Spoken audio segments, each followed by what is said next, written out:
गलबा नहीं आ रहा है, नहीं आ रहा है आपको। देखो पैसा उधर से आ रहा है, जाओ ले। अच्छा ठीक है, वो ले लिए तो हम ले लेंगे, कोनो बात नहीं, लड़का अपने हो, चिंता के बात नहीं। धन्यवाद भैया आपको बहुत बहुत। लेकिन तुम्हारे लिए भाव है, माइक तुम्हारा कहाँ है? माइक किधर गया इसका? दीजिए एक भाव दूसरा गा रहा हूँ मैं। कौन भाव? कि नया लोहर अभी कनिया बारू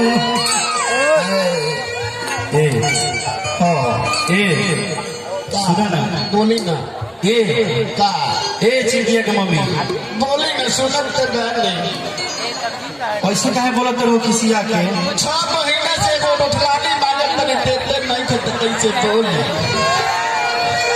अरे पगली ते नया लोहरा बड़ा अभी जाके भूला जी के तोरा बात कहानी के बुझा तुम तोरे खातिर कहता नहीं बोली का बोली जवन मन में हतवन बोली कि नया लोहर अभी कनिया बारू कहे जाएंगे बोला जिद करता हूँ कि ज्यादा तनी पार जाइबू नहीं झमेला में।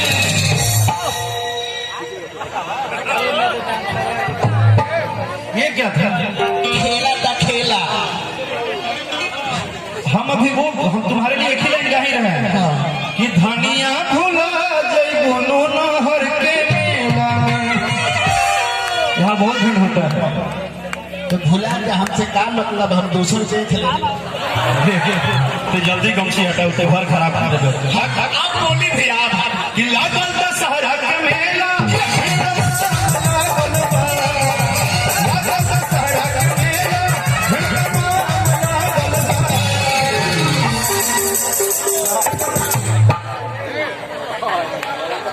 कि लागल दशहरा के मेला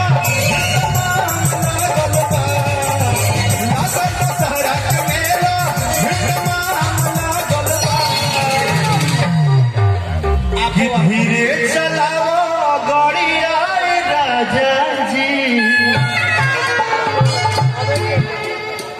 ऐसे काहे कर रहे हो कुछ अजब सा? गाड़ी चलावत थी, ऐसे चलता है गाड़ी? ब्रेक लग गई तो कि धीरे चलाओ गाड़ी आए राजा जी, धीरे चलाओ गाड़ी आए राजा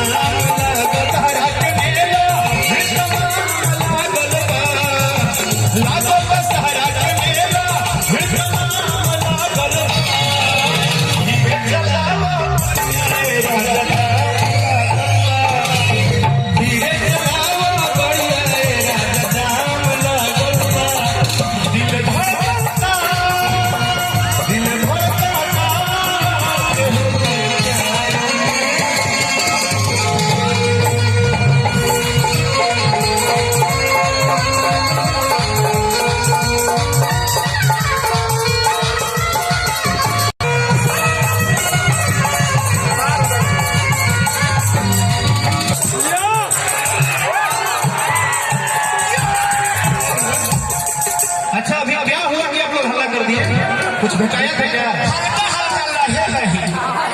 हल्का हल्का चल रहा था। और क्या हो रहा था? लहे लहे।